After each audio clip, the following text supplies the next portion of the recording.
Oh, ano pang ginagawa mo dyan sa labas, anak? Masyado yatang malalim ang iniisip mo. Gabi na at mahamog. Pumasok ka na sa loob. Baka magkasipon ka pa. Nakapagdesisyon na ho ako, Nay. Sapat na yung naging ipon ko para makaluwas tayo sa syudad. Iwanan natin ang buhay dito sa probinsya. Alam kong mas makakatulong ako sa inyo kung doon ako makakahanap ng trabaho. Sigurado ka bang wala kang ibang balak sa Maynila bukod dyan? Kilala kita, anak. Alam niyo namang sinabi ko noon pa na hindi ko hahayaang hindi ko malaman kung ano ba talagang nangyari kay ate. Kung bakit hindi na siya nakauwi sa atin. Anak, 3 taon na rin ang nakalilipas. Alam mo naman ang ugali ng ate mo, hindi ba? Nagkaroon kami ng pagtatalo nung huli natin siyang makausap dahil pinauuwi na namin siya rito dahil nagkakasakit na siya ron sa Maynila. Pero nagmatigas siya. Baka talagang kinalimutan na lang tayo ng ate mo. Alam kong hindi niya kayang gawin yun, Nay. Alam kong may iba pang rason. Dahil sa mga kunikwento niya sa akin kung bakit ayaw niyang umuwi. Kaya tutungo ako sa syudad. Kilala ko kung sinong kailangang pagbayarin sa pagkawala niya. Wala akong pakialam sa yaman niya at kung anong kaya niyang gawin sa akin. Maipaghiganti ko lang si Ate Denise sa pananakit sa kanya ng taong yun. Dear Miss Amy, minahal ko siya kahit siya'y aswang. Dear Miss Amy, pag-ibig ba ito o sumpa? Dear Miss Amy, natatakot ako sa kanyang lihim. Ito ang aswang love story. Dear Miss Amy.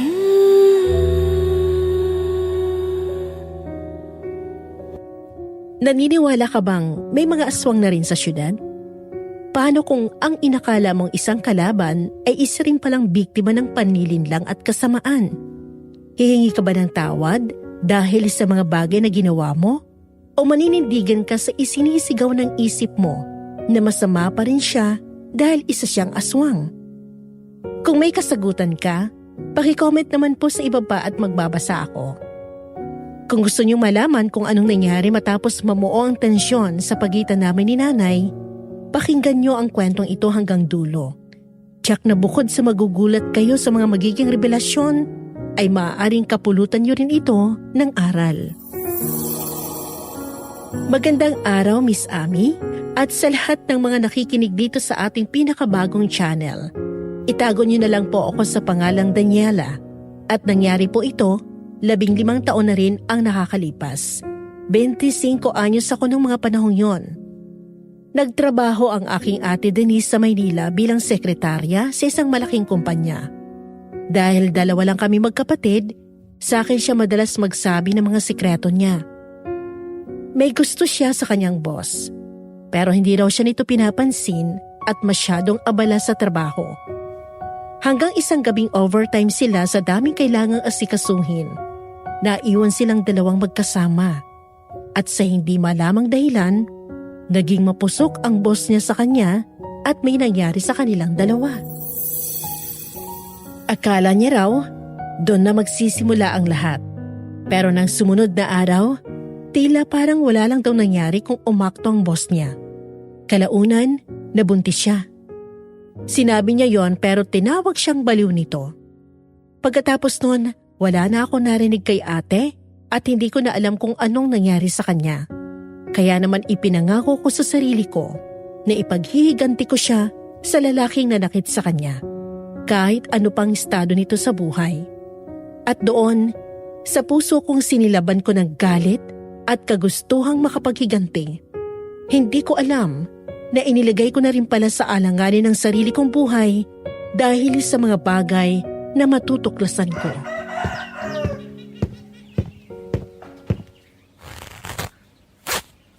Ay, sana tama tong desisyon mo, anak ko. Naiwan ang probinsya para sa syudad. Huwag kayong mag-alala. Sisigurahin kong magiging maayos lang tayo rito nila tatay, Nay. Hindi ko naman kayo pababayaan eh. Hindi naman yun ang ibig kong sabihin eh. Sigurado ka ba talaga sa iniisip mo? Opo, Nay. Papasok ako kung saan nagtrabaho si ate noon. Hindi ako matatahimik hanggat hindi ko nalalaman kung ano ba talagang nangyari sa kanya. Hayaan mo ang anak mo, Odessa. Tama lang naisip ni Daniela. Abay kahit naman hindi ako ang ama ni Denise, itinuring ko siyang parang sariling akin. At ang ginawa sa kanya ng Judas na Alcantara na yon ay hindi ko rin mapapalampas. Ikaw talaga, Roger. Talagang gagatungan mo pa itong anak mo, no? Alam niyo namang masamang gumanti sa kapwa, hindi ba? Bakit ba hindi ka marunong magtanim ng galit? Hindi ka ba nagagalit na maaaring ang lalaking yun nga ang dahilan kung bakit hindi na nakauwi sa atin ang anak mo? Buntis siya, Odessa. Pagkatapos siyang hindi panagutan ng lalaki, bigla na lang siyang nawala na parang bula.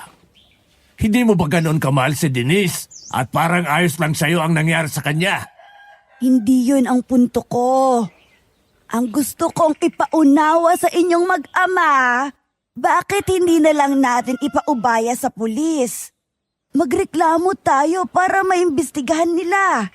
Hindi yung ilalagay mo sa alanganin ang sarili mo, Daniela. Paano kung masamang tao pala talaga siya? At nahuli ka sa tunay mong pakay? E di, pinahamak mo lang ang sarili mo.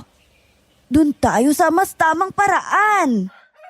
Alam niyo naman kung gaano rin kabaluktot ang sistema ng hustisya rito sa Pilipinas. Naimayaman siya. Paano kung bayaran niya lang ang mga haharang sa landas niya? Tayo na naman ang dehado.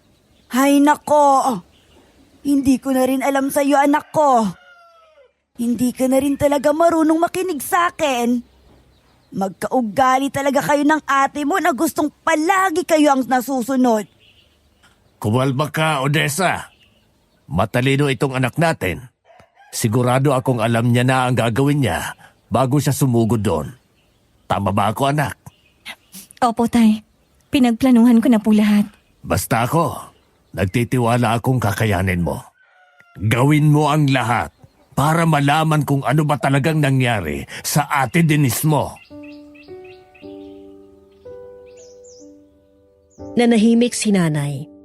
Bakas na bakas ang matinding pagtutol sa mukha sa balak kong pagpasok sa kumpanya kung saan dati nagtatrabaho ang ate ko.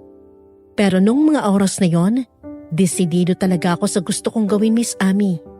At laking pasasalamat ko na lang na nakahanap ako ng kakampi sa tatay ko. Tulad nga po ng sinabi niya, hindi niya tunay na anak si Ate Denise at anak ito ni nanay sa kanyang pagkadalaga. Pero itinuring niya itong parang kanya na rin dahil siya na rin halos ang nagpalaki at bumuhay rito.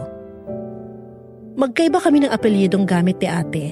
Gamit niya ang kay nanay, habang ako naman ang kay tatay. Kaya alam ko pong sa oras na pumasok ako sa parehas na kumpanya, ay hindi sila magdududa sa akin. Hindi na ako nagsayang ng oras noon, at nang malaman ko nag-resign ang huling sekretary ni Martin Alcantara, ang binatang boss no ni ate, agad ako nag-ayos ng aking portfolio para mag-apply.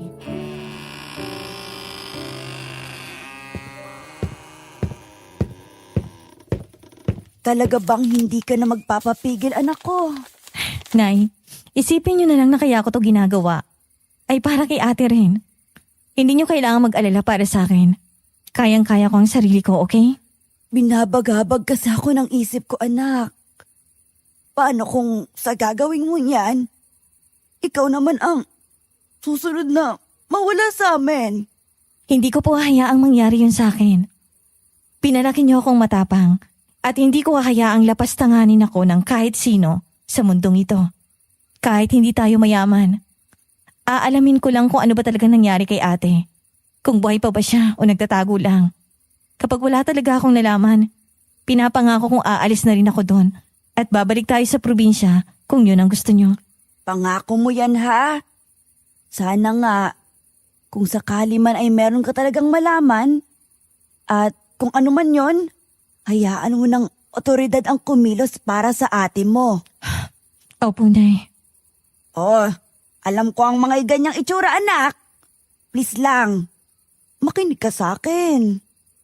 Basta kaya ko pang sarili ko. Yun lang po ang isipin nyo para mapanatag ang walang mangyayaring masama sa akin. Hindi na nakipagtalo ang nanay sa akin dahil alam niyang ipipilit ko lang din ang gusto ko. Kinabukasan, maaga pa lang, Nag-ayos na ako para pumunta sa kumpanya ng dating boss ni ate. Dahil alam ko rin namang marami may gustong pumasok doon bilang sekretarya ni Martin Alcantara. Hindi lang kasi talaga siya bigating tao, kundi may itsura. Kulang nga siguro ang salitang gwapo para ilarawan siya. Pero kahit siya pa ang pinakagwapong lalaki sa mundo, hindi manginginig ang mga tuhod ko para sa kanya. At hindi ako luluhod sa isang tulad niya. Bagay na pinagkaiba naman namin ni ate na patay sa kanya at parang asong nagkukumahog na habulin siya. Pagdating ko sa kumpanya, tama nga hinala ko at marami nakapila. Pero alam kong sa sarili kong sa lahat ng yon, ako ang pinakaangat. Hindi naman sa pagmamayabang, Miss Amy. Bukod sa katalinuhan, kakaiba rin ang taglay kong ganda at alindog. Umupo ako sa pinakadulo ng pila. Unti-unti rin kaming nauubos at hindi ko maiwasang matuwa sa tuwing lalabas ang mga kababaihang may bagsak na balikat. Maya-maya pa, walang tinawag na kasunod. Bigla kasing lumabas si Martin sa kanyang opisina. Matikas ang tindig, diretso ang tingin at lakad, na para bang kahit sino sa amin ay hindi karapat-dapat dapuan ng paningin niya. Totoo nga ang sabi-sabi, mas gwapo siya sa personal. Hindi ko na napansing umusad na pala ang pila, tsaka ko namataan ang pagbabalik ni Martin. Pero katakatakang lumabas siya mula sa kabilang direksyon. Inisip ko na lang na baka may ibang daan sa building na yon. Pumasok siya sa kanyang opisina at inihanda ko ng sarili ko. Nang marinig ang hudyat sa nagpapatawag ng susunod na i-interviewin, taas no akong naglakad, pero may mapagpanggap na ngiti sa labi.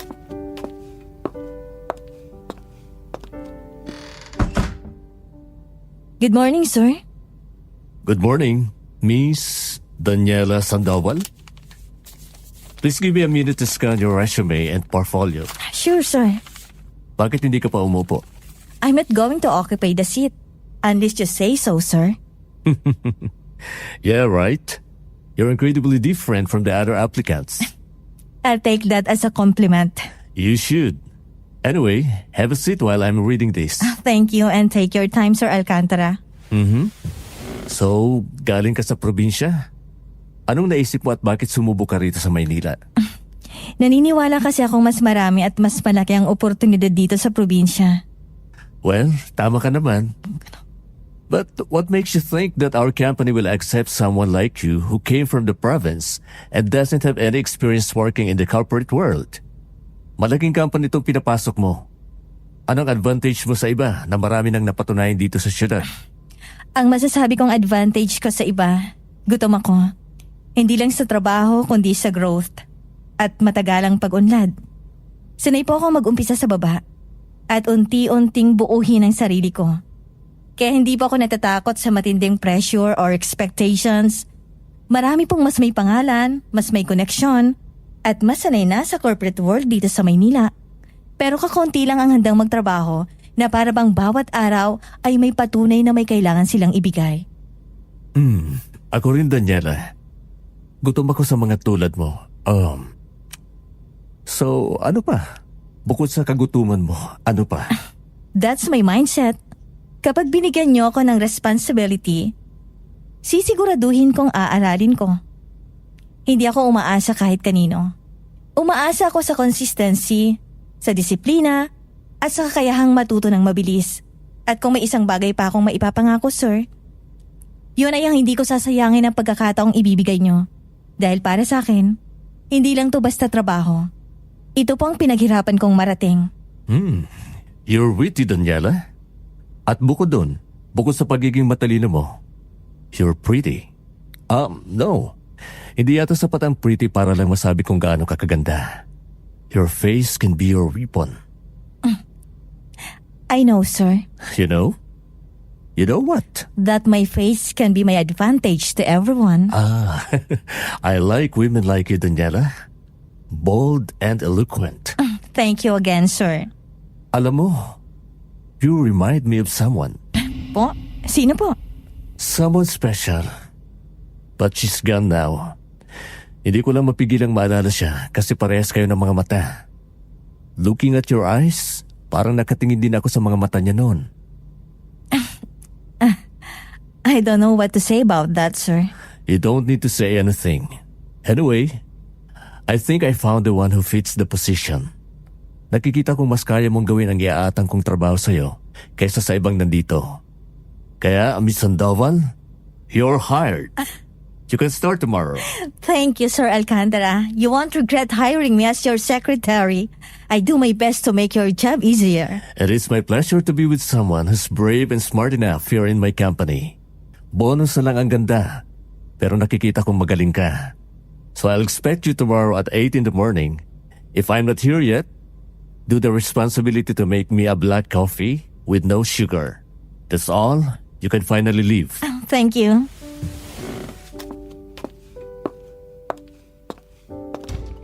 Ramdam ko ang tagumpay sa kaibuturan ng dibdib ko habang nakikipagkamay ako sa lalaki, Miss Amy. Nagtagal pang hawak niya sa kamay ko habang may malagkit siyang tingin sa akin. Nang mapansin niya yatang wala akong balak na magpatalo sa kanya, ay siya na rin mismo ang naunang bumitaw. Pagkaapak ko sa labas ng opisina niya, ginitian ko pa ang mga babaeng natira, tsaka ako mayabang na sinabing pwede na silang umuwi dahil ako na ang nakuha nilang bagong sekretarya. Pagka-uwi ko naman sa bahay, masaya ko pang ibinida kay nanay at tatay ang pagkakuha ko sa trabaho. Bukod naman talaga sa balak kong magmanman, alam kong malaki rin ang magiging sahod ko at talagang makakatulong sa amin. Kinabukasan, 7:00 pa lang, nasa company na ako. Magilo ko pang sinabi sa guard na ako ang bagong sekretary. Sarado pa opisina kaya naman naupo muna ako sa isang tabi at iniligid ang tingin sa paligid. Maya-maya pa, narinig ko na ang maotoridad na tunog ng yabag ng mamahaling sapatos at tama nga ako nang mag-angat ang tingin sa boss kong si Martin Alcantara. Good morning, sir. Good morning. What are you doing here this early? I'm not accepting applicants till 10. Ha? Pero tinanggap niyo po ako kahapon, sir. What? Hindi ko matandang na-interview kita. Are you sure? Kasi sa pagkakatanda ko, wala pa akong na-hire. Sigurado po ako. Hindi naman ako si Raulo para basta na lang magpunta rito at pumasok na secretary niyo. Kung hindi niyo naman ako in-interview. What's your name again? Kung matatandaan ko? Daniela, sir. Daniela Sandoval.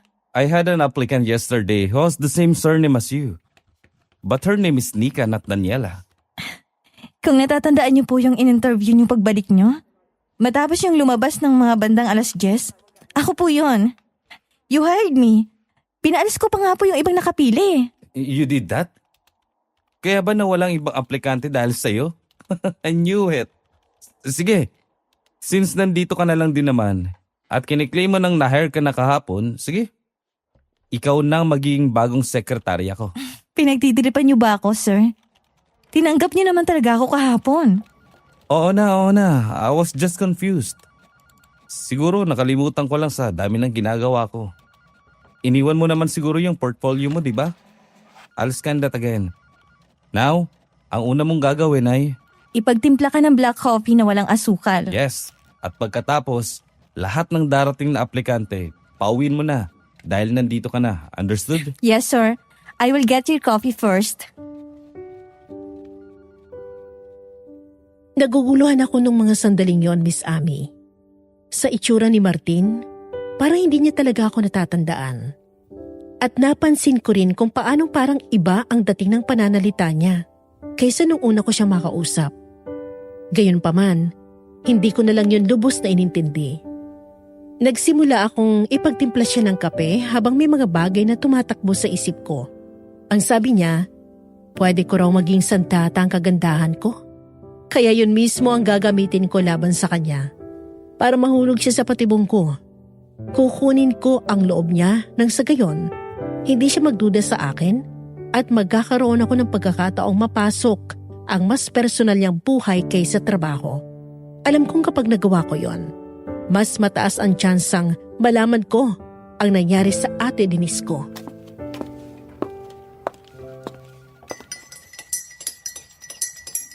Eto na pong kape niyo, sir. Salamat. Pakitingnan na rin ang schedule ko ngayong araw. Meron po kayong lunch meeting together with Mr. Villarreal. Yun lang naman po nakaschedule ngayong araw. Sure ka? Opo, marunong naman akong magbasa. Hindi pa rin naman po malabong mga mata ko para hindi maging sigurado na yun lang ang nakasulat dito. Okay. Go to your desk at hayaan mo na ako rito. Sigurado po ba kayo, sir? Yes. Bakit naman hindi? Baka gusto niyo po ng masahe. Pansin kong mukha kayong stress. Sekretarya kita. Hindi masayista para alukin ako ng ganyang serbisyo. Kung ano ang trabaho mo, yun lang gagawin mo. Huwag kang basta na lang gagawa ng mga bagay na hindi ko naman inuutos sa'yo. Naintindihan mo ba? Opo, sir. Pasensya na. Pupunta na ako sa mesa ko. Mabuti pa nga. Kesa kung ano-anong naiisipan mong gawin. Napapahiya akong tumungo papunta sa mesa ko. Sa isang gilid lang din ang opisina niya. Nakatalikod ako sa kanya, kaya hindi ko alam kung anong ginagawa niya. Pero naririnig ko siyang may binabasa pa ring papel. Dahan-dahan akong lumingon para silipin siya. Pero agad din ako napadiretso ng upo nang makita ko siyang nasa akin ang mga mata kahit na nililipat-lipat niya ang mga pahina ng papel na hawak niya. Nahuhuli niya pa akong tinitingnan siya. Hindi na ako nangahas na tingnan siya ulit sa takot na baka mahuli na naman niya ako. Natapos ang unang araw ko sa trabaho nang wala namang ibang ginawa kundi magbasa lang ng kung ano-anong dokumento at sundin lang ang utos niya. At ang utos na yon ay panilang pagpapatimpla ng kape o hindi naman kaya ay magprint. Pagka-uwi sa bahay, kinumusta agad ako ni nanay. Kumusta naman ang unang araw mo sa trabaho? Ayos naman po. Wala naman akong gaanong ginawa. Siguro ganun talaga kapag unang araw pa lang. Kumusta naman ang boss mong si Martin? Ewan ko po. Pero parang malakas ang trip ng isang yun eh. Sabi niya kaninang umaga nung makita niya ako sa labas ng opisina niya, ano raw pong ginagawa ko doon. Ha? Bakit ka naman niya tatanungin ng ganon? Hindi ko rin po alam eh. Sabi niya hindi niya raw matanda ang tinanggap niya ako bilang sekretarya niya. Ano ka mo? Baka naman niloloko ka lang. Siguro nga po. Pero mukhang tama nga pong sinabi ni Ate Denise tungkol sa kanya. Medyo suplado siya. Ganun naman talaga kadalasan ng mayayaman. Palibhasa, may pera. Akala nila may karapatan na talaga silang magsuplada o magsuplado sa iba eh. Pero hayaan mo na. May nalaman ka naman ba? Wala pa po. Pero naalala ko yung sinabi niya sa akin kahapon. Ano yun? May naaalala raw siya sa tuwing nakatingin siya sa mga mata ko. Pero wala na raw siya ngayon. Posible kayang si ate ang sinasabi niya? Hindi ba't yun naman ang madalas na sinasabi ng mga nakakakilala sa amin ni ate? Hindi kami magkamukha, pero parehas kami ng mga mata. Oo, tama.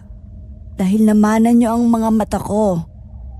Hindi nga kaya ang ate mo ang tinutukoy niya. Diyos ko, kinakabahan naman ako. Ako rin po, pero susubukan ko pong alamin ang totoo. Lumipas ang mga araw na hindi naman naging mabigat ang trabaho ko bilang bagong sekretarya ni Martin Alcantara. Sa katunayan nga, malayo siya sa iniisip ko masyadong istrikto.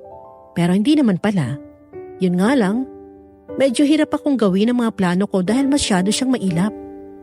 Parang takot siya sa babae at hindi kaya makipag-usap sa akin ang lagpas pa sa trabaho. Isang araw, baha ako ng mga gawain dahil sa mga dokumentong pinapahanap niya sa akin sa archive room. Halos lahat ay abala at ako naman, maghapon naghahanap sa silid ng sandamakmak na papeles na kailangan niya rin daw agad kinabukasan dahil may mga impormasyong kailangan ma-retrieve. It's 7, Daniela. Kung hindi mo talaga mahanap, huwag mo nang pilitin. Ako na lang mag-i-stay dito. Konti na lang naman ang hinahanap ko, sir. Ayos lang. Are you sure? Gabi na.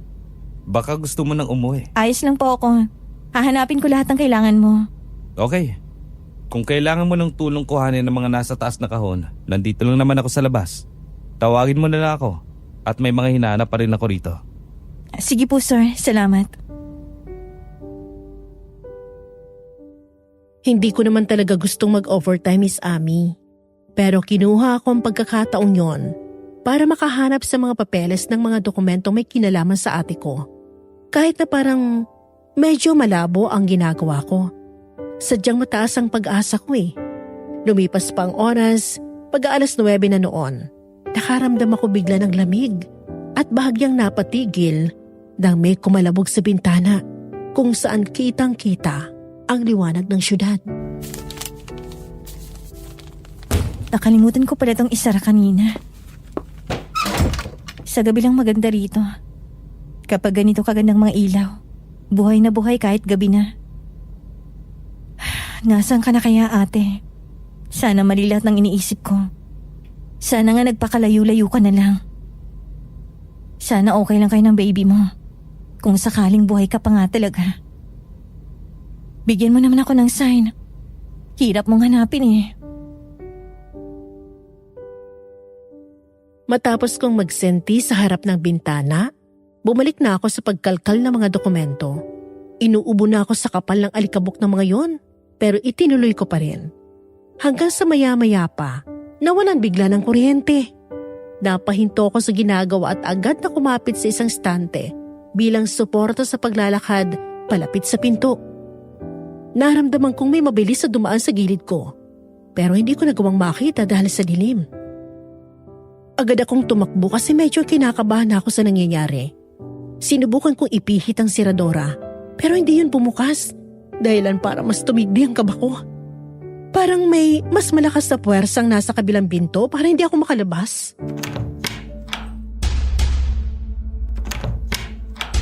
Tulong!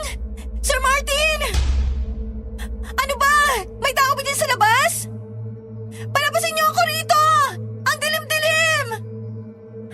Sir Martin! Huwag mo akong pagtripan, please! Buksan mo to! Kahit anong kalampag ko sa pinto ay walang nagbubukas noon. Para bang nakalimutan na nilang may tao pa sa archive room. Hindi pa rin bumabalik ang kuryente at habang mas nagtatagal ako sa loob noon ay mas kinakabahan ako. Habang abala ako sa pagsigaw at paghingi ng tulong, isang nakakakilabot na haplos ang naramdaman ko sa binti ko pataas sa hita. Naistatwa na lang ako sa kinatatayuan habang sobrang lakas ng pundol sa dibdib ko. Ayaw ko man sanang lumingon sa likod, pero kailangan ko makita kung sino ang gumawa nun sa akin. Dahan-dahan kong pinihit ang ulo ko, pero wala akong nakita. Pero ramdam ko pa rin ang lamig at gaspang ng kamay na nakahawak sa binti ko. Pagbaba ko ng tingin, doon na ako napasigaw na para bang mapapatid ang lalamunan ko.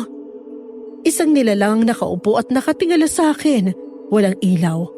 Pero dahil sa nagbabaga niyang pulang mga mata, nakita ko siya nakangisi. Ipinapakita ang labis-labis niyang matatalas at hindi pantay-pantay na kulay kalawang ng mga ngipin.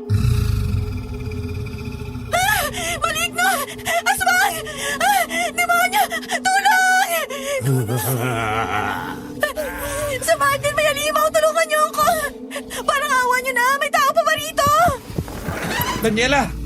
Ano nangyayari? Sir, hindi ko alam kung ano yan. Paalisin mo yan! Ano yan? Umalis ka rito! Diyos ko, tulungan mo kami. Anong klaseng nilalang to? Hindi ko alam kung bakit biglang umalis ang nilalang nang wala naman kaming ginawang aksyon laban sa kanya.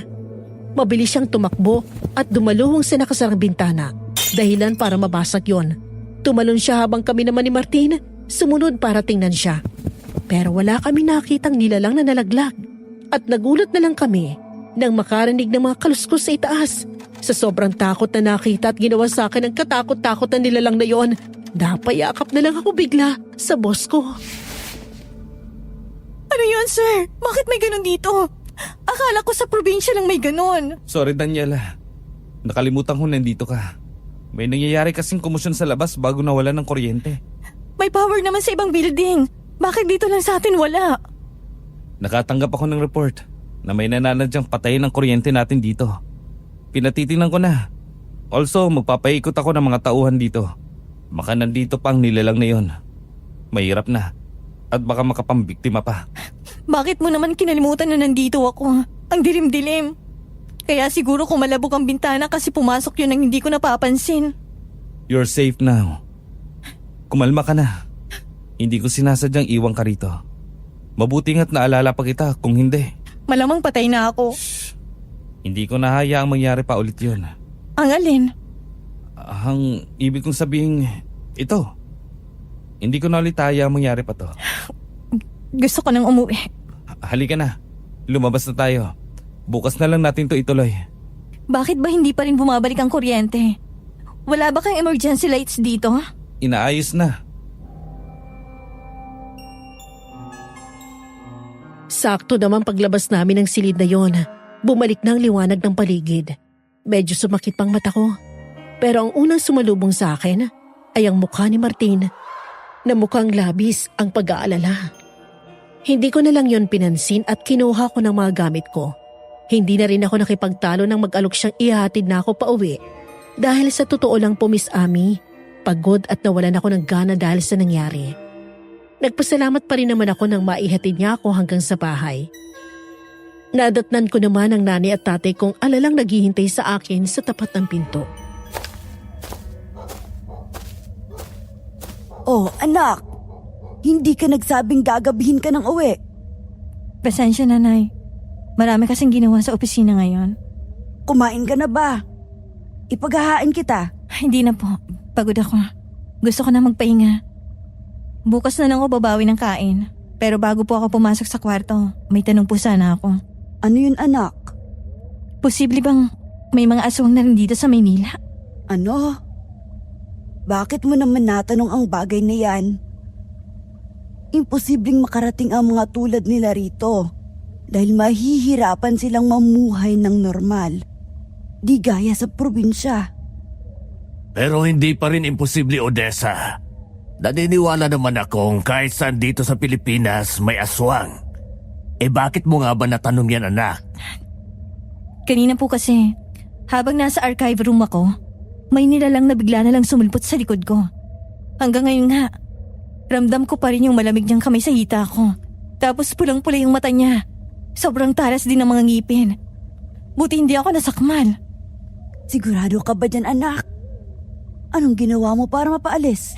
Dumating ho si Sir Martin. Hindi ko rin alam kung bakit dahil lang sa pagdating niya umalis na yung aswang. Kung ganon, mukhang delikado rin pala ron. Ang mga aswang talaga. Basta't gusto nilang makapambiktima, gagawa at gagawa sila ng paraan kung gugustuhin nila. Mas mainam sigurong lagi kang magbabaon ng asin at bawang. Itali mo sa bewang mo. Abay, hindi!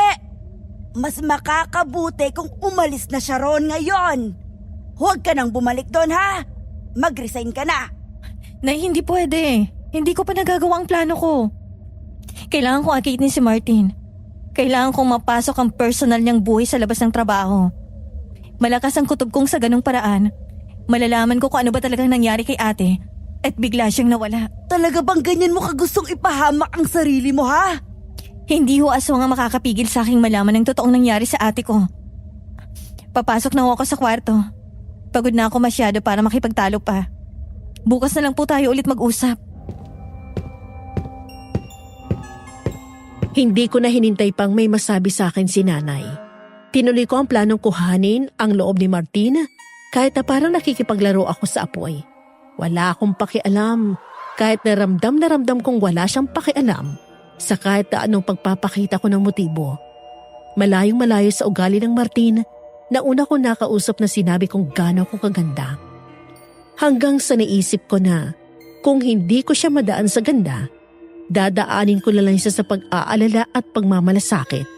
Bagay na mahirap gawin para sa akin, pero kailangan.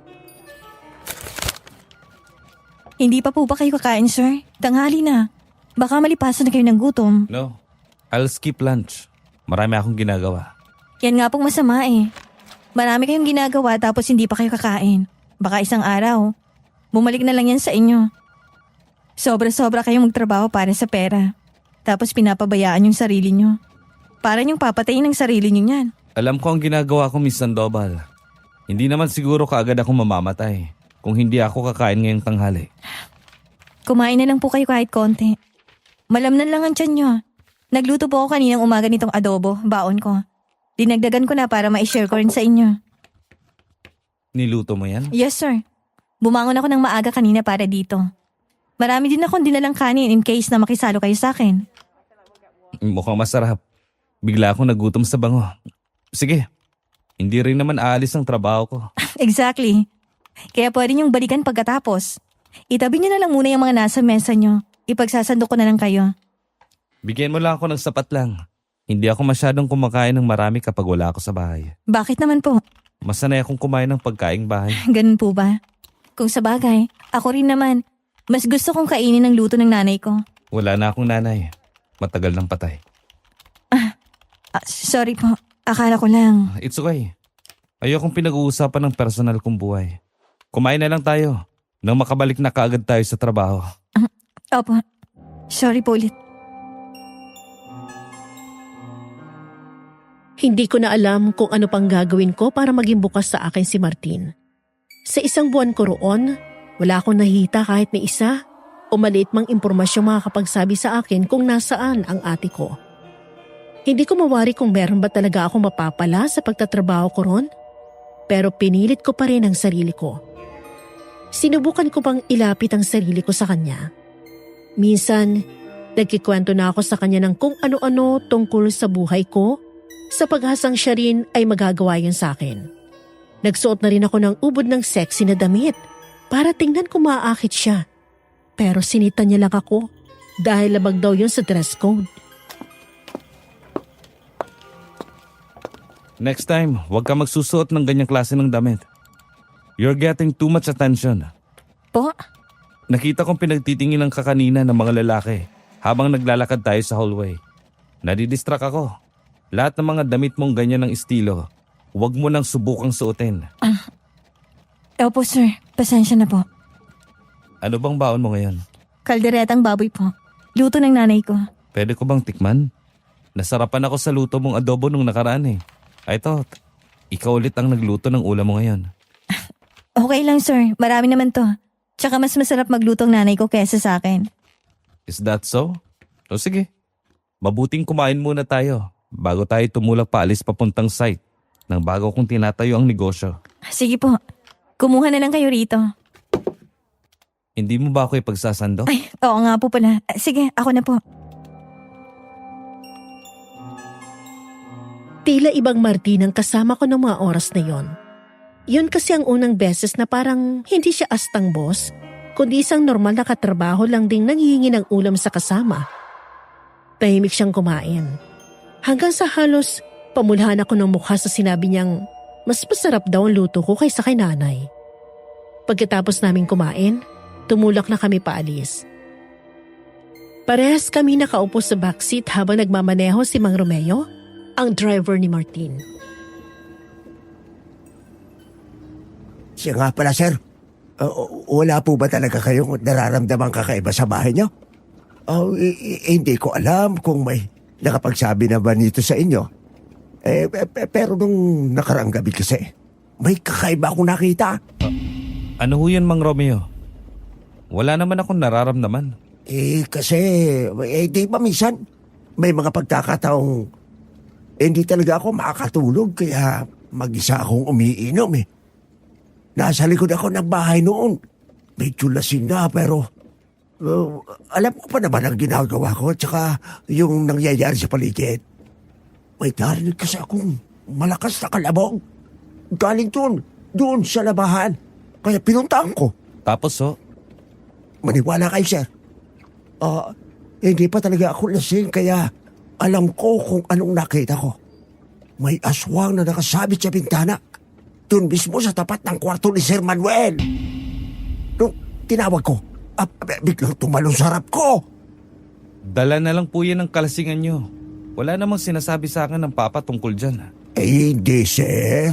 Tandang-tanda ko pa nga ang itsura niya eh.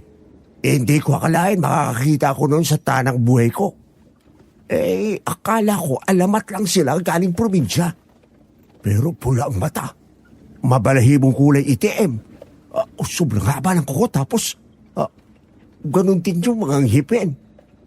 Nung sagpangin niya na sana ako, hinampas ko ang mukha niya nung buting hawak ko. Parang katulad ng aswang na nakita ko sa archive room. Ano ma'am? Nakakita ka rin? Grabe ha. Totoo talaga ang sinabi ko, sir. Dumugo pa nga yung mukha niya, kulay itim. Tapos umangil siya na malakas bago umalis. Ayun daw ang narinig ng mga kasambahay kaya rin sila napabangon. Hindi ko alam kung bakit hindi mo yun alam. Nasaan ka ba nun, sir? Nagkagul pa nga kami eh. Hindi ko alam. Hindi ko na matandaan kung nasan ako nun. Bakit parang may gusto sa'yo o sa pamilya niyong aswang na yun? Anong maaaring dahilan? Una sa company. Ngayon naman po sa bahay niyo. Hindi ko rin alam, Daniela. Wala akong alam tungkol sa kanila. Hindi ko na rin maintindihan kung anong posibleng dahilan. Kung ako sa inyo, sir, i-publish nyo ang bahay nyo. Pati yung building para hindi makapasok. Lagyan nyo rin ang mga pangontra. May magaganon sa probinsya. Di ba, Ma'am Daniela? Opo. Ikukonsulta ko muna ang bagay na yan kay Papa. Salamat, Mang Romeo. Nabuhay ang takot ko sa Maynila. Na kahit nasa syudad ka pala, kaya ka rin sundan ng mga nilalang na akala mo'y nasa probinsya lang, Miss Ami. Kasabay na pag-iisip ko tungkol kay ate, ay ang tungkol sa aswang at kung ano bang atraso sa kanya ng mga alkantara para bulabugin niya mga ito. Hindi lang sa kumpanya, kundi pati na rin mismo sa bahay nila. Akala ko hanggang dun lang ang gagawing pananakot ng aswang. Hanggang sa isang gabi, pinamalas na nito kung gaano siya kademonyo. Miss Sandoval, pwede ba kitang utusan sa baba? Utusan ko sana si Mang Romeo. Nag-text kasi siya sa akin kanina na naghihintay pa siya sa baba. Alam mo namang nagdadala ako ng driver kapag ginagabi na. Hindi kasi siya sumasagot sa tawag ko eh. Magpapabili sana ako ng pagkain. Ikaw na lang magsabi sa kanya kapag nakita mo siya. Sige po, sir. Mag-ingat ka. Kapag wala siya doon, ikaw na lang bumili. Ayos lang ba? Opo, wala naman pong problema. Alam mo naman ang itsura ng kotse ko, di ba? Katukin mo na lang. Baka nakatulog na siya, kaya hindi sumasagot sa tawag ko. Mabilis akong tumalima sa utos niyang yon. Nang makababa ako sa parking lot, umihip ang napakalakas na hangin. Kaya naman napayakap na lang ako sa sarili ko. Pero kasabay ng hangin na yon, ang isang nakakasukang amoy. Masangsang na para bang may patay at nabubulok na hayop o bangkay ng tao. Napatakip ako sa ilong. Pero tinuloy ko ang paglalakad sa madilim na parking lot at tinahak kung saan madalas na nakapark ang kotse ni Martin. Hanggang sa marinig ko ang nakakabulaw na sigaw ni Mang Romeo mula sa malayo. Nagbadali ako hanggang sa naabutan ko siya sa loob ng kotse ni Martin. Hindi makalabas dahil sakal-sakal ng isang aswang.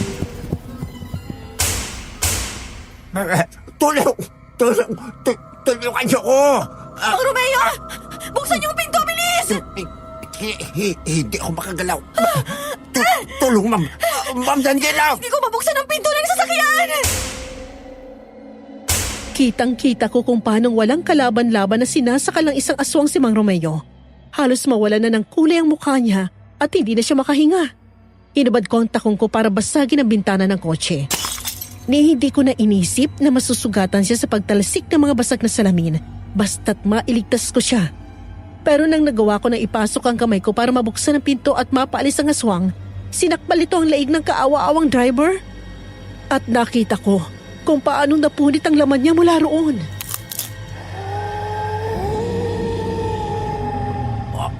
Mang Romeo! Oh, shit! Anong nangyari?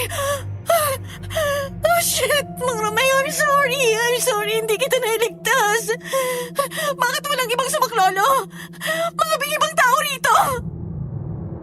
Pagkatapos na mapatay ng aswang si Mang Romeo, mabilis itang lumabas ng sasakyan at umalis. Hindi na siya nasundan ng mga mata ko kung saan siya papunta. Natulala na lang ako sa kalunos-lunos na sinapit ng driver sa mismong harap ko. Hanggang sa narinig ko pang tumunog ang cellphone niya. Si Martin ang tumatawag.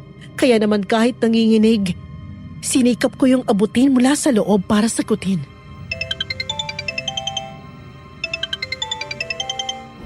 Hello, Mang Romeo? Nandiyan na ba si Daniela? Kanina pa kita tinatawagan, bakit hindi ka sumasagot? Sir Martin! Si Mang Romeo! Daniela? Bakit? Anong nangyari? Wala na siya. Pinatay siya ng aswang. Walang tumulong sa kanya. Ano? Sandali lang, bababa na ako. Hintayin mo ako dyan. Pakibilisan, natatakot na ako. Baka bumalik pa yun dito. Oo, sandali. Kumalma ka. Napaiyak na lang ako sa isang gilid habang nakatingin pa rin sa bangkay ni Mang Romeo na nananatiling bukas sa mga mata. Bakas dito matinding takot at paghingi ng saklolo. Bagay na hindi ko nagawa kahit na sinubukan ko ang kaya ko para iligtas siya. Ako ang nakakita kaya hindi ko maiwasang sisihin ang sarili ko na kulang pa ang ginawa ko. Daniela! Mang Romeo! Sir, wala akong nagawa. Hindi ko siya nailigtas. Huminahon ka, Daniela. Hindi mo kasalanan ang nangyari. Tumawag na ako ng mga pulis. Ano nang mangyayari? Baka akong sisihin nila. Baka ako ang maging suspect. Sumisigaw siya pero parang walang nakakarinig, walang lumapit. Walang ibang nakakita kundi ako lang. Hindi ka nila pagbibintangan. May CCTV rito, okay? Kumalma ka. Alam kong wala kang ginawa. Alam ko ring sinubukan mo siyang tulungan. Nagawa mong basagin ang salamin ng kotse. Sadyang mas mabilis lang kumilos ang aswang. Pero ano ba talagang gusto ng aswang na yun? Ano bang meron sa inyo? Hindi ko rin alam kung anong motibo ng aswang na yun. At kami ang pinupunteriya niya. Pero hindi ko nahayaang magawa niya pa ulit ito. Hindi natin alam kung sino ang susunod. Kailangan mo ng kumilos. Hindi mo alam kung kailan siya susunod na susugod. Oo, Daniela. Alam ko ang gagawin ko. Kung natatakot ka na, pwede ka na mag-resign at umalis. Ganun lang kadali yun. Napahagulhol na lang ako dahil sa mga salitang lumabas sa bibig niya. Napailing ako at hindi na alam kung ano pang isasagot hanggang sa hilahin niya ako para sa isang yakap. Nang dahil sa nangyaring yon, naging hirap ako sa pagtulog. Paulit-ulit na bumabalik yun sa utak ko na parang sirang plaka. Hindi ko sinabi ang nangyaring yung kina nanay at tatay dahil alam kong pagbubukas yun ng panibagong pagtatalo sa pagitan namin. Naging pribadong kaso ang nangyari kay Mang Romeo. Hindi ito lumabas sa publiko at walang ibang nakaalam sa nangyaring karumaldumal sa parking lot. Walang bagay na mahirap gawin sa isang tao may pera. Nagawang bayaran ni Martin ang mga otoridad tungkol doon. Maging ang pamilya ni Mang Romeo na binigyan niya ng milyon. Yun ang dahilan kung bakit mas sumiklab ang galit ko para sa lalaki sa kabila ng kabaitang ipinapakita niya para sa akin. Hindi ko maiwasang isipin na ganon ang ginawa niya kay ate. Na nagbayad siya ng mga tao para sa ikatitikom ng mga bibig nila. What do you have for lunch, Daniela? Wala sir, hindi po ako kakain. At bakit? Akala ko ba masamang hindi ko makain, lalo na kapag nagtatrabaho? Wala lang po talaga akong gana ngayon. Inaalala mo pa rin ba nangyari kay Mang Romeo? Sabi ko naman sa'yo, pwede ka na mag-resign kung yun ang magbibigay ng kapanatagan sa'yo. Kailangan ko po tong trabaho na to. Sadyang hindi ko lang talaga makalimutan yung nangyari. Kahit ako man. Pero wala na tayong magagawa. Nangyari na ang nangyari. At huwag mong sisiyan ang sarili mo dahil hindi mo naman talaga yung kasalanan. Walang may gusto nang nangyari. Alam ko po. Pero hindi nyo alam ang trauma kapag kayo mismong nakakita. Naharap-harapang pinatay ng aswang si Mang Romeo. I know. I understand. Pero please, huwag mo namang pahirapan ang sarili mo ng ganito. Kung ayaw mong umalis dito sa kumpanya ko, pero natatakot ka, paano ko aalisin ang takot mo? Anong kailangan kong gawin? Ang kailangan mong gawin ay siguruhing hindi na makakapambiktima pang aswang na yun. Ginagawa ko na. Marami ng bantay sa labas, umaga man o gabi.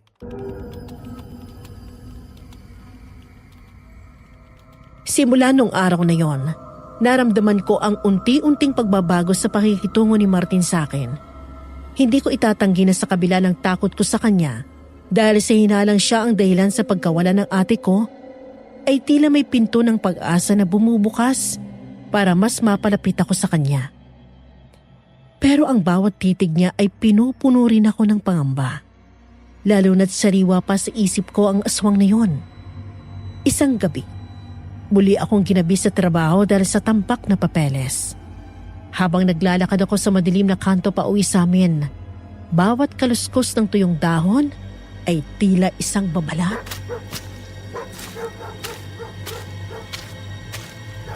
Huminto ako at tumingon sa likuran. Sa gitna ng kadiliman, may isang maitim na figura na nakatayo malapit sa poste ng ilaw. Hindi ito hugis ng tao. Masyado itong malaki.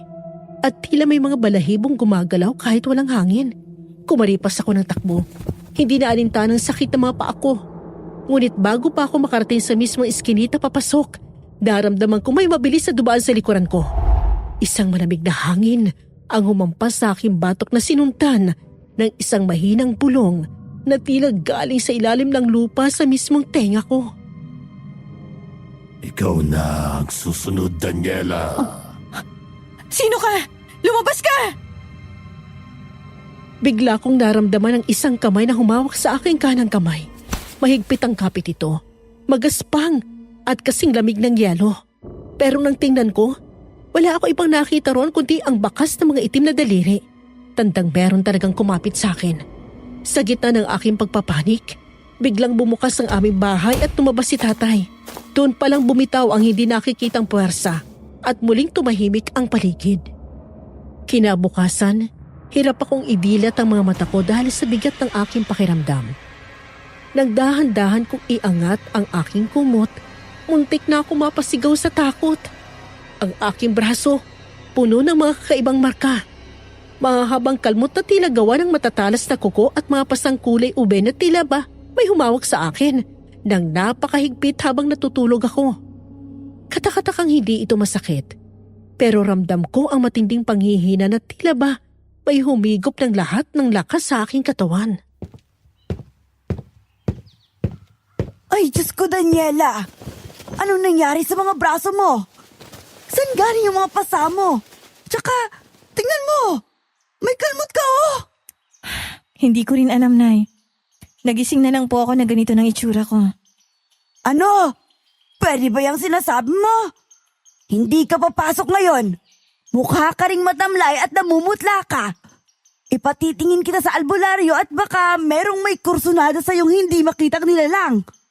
Saan ka makakahanap ng albularyo rito sa Maynila, Nay? Tsaka kailangan kong pumasok. Malapit na akong may malaman tungkol kay Ate Denise. Hindi ako pwedeng huminto ngayon. Pero anak, namumutla ka, oh. At halos hindi ka makatayo ng diretsyo. Daniela, makinig ka naman sa akin kahit ngayon lang. Kaya ko ang sarili ko, Nay. Mag-aayos lang ako at aalis na rin pagkatapos. Sa kabila ng pagtutol ni nanay, pinilit kong isuot ang aking blazer para itago ang mga marka sa aking balat. Pagdating ko sa opisina, bawat hakbang ko, parang may nakadagan sa aking balikat.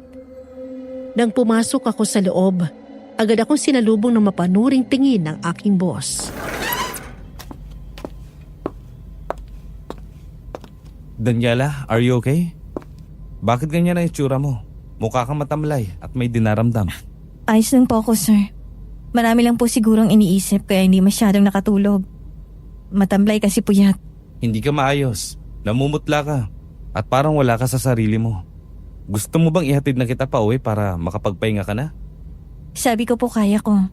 Marami tayong kailangan tapusing dokumento ngayon, diba? Huwag niyo na lang po akong intindihin. Kapapasok ko lang pauuwi niyo agad ako. Nagmamatigas ka na naman.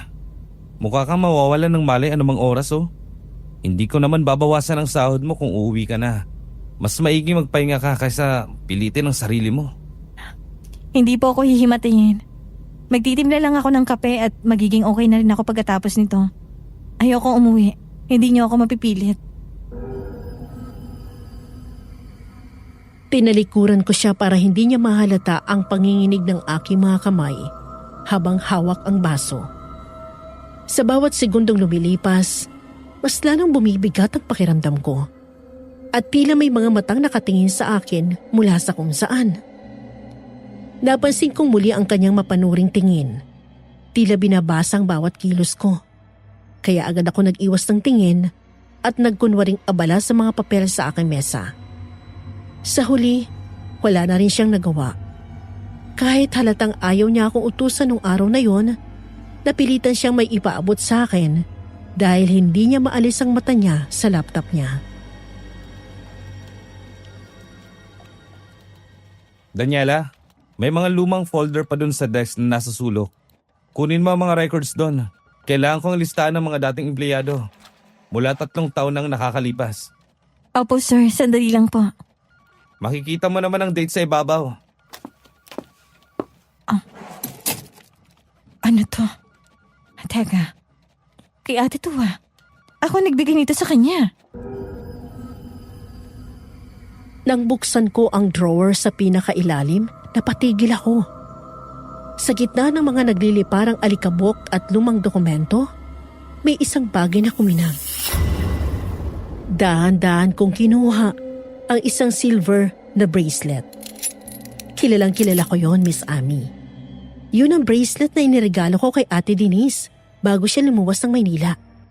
May maliit itong pendant na hugis puso na may ukit ng kanyang initials. Binundol na matinding kabang dibdib ko at tila tumigil ang pag-inog ng mundo ko. Daniela, nahanap mo na ba? Ano bang tinitingnan mo dyan? Opo sir, marami lang pong nakatambak na papel dito. Sigurado ka bang ayos ka lang? Parang namumutla ka na naman. Ayos lang po ako sir. Nakita ko na po ang hinahanap nyo. Papagpagan ko lang muna at napuno ng alikabok sa tagal na yatang nakaimbak dito. Huwag na. Hayaan mo nang ako na magpagpag. At baka magkasakit ka pa sa gagawin mo. Sige po sir, heto po. Ayan na po yun lahat. Mabilis kong isinilid ang bracelet sa bulsa ko at pilit na kinalmang aking sarili. Tikom ang aking bibig habang naglalakad pabalik sa sariling mesa. Pero sa loob ko ay nag-aalabang galit. Mas lalong sumisidhi ang aking kagustuhan na mapabagsak si Martin dahil sigurado na ako may kilalamay siya sa pagkawala ni ate. Buo na ang plano ko.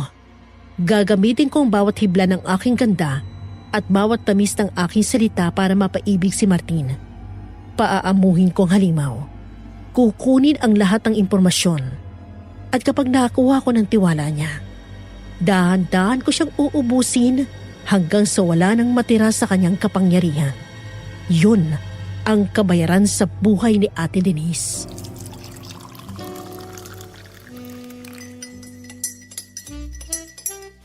Good morning sir. Heto na pong kape nyo. Good morning. You're in good mood today, Daniela. Hindi ka na ba nakakaramdam ng panghihina? Hindi na po sir. I'm glad to hear that. Pero parang nanginginig pa rin ang kamay mo. Wala po ito sir.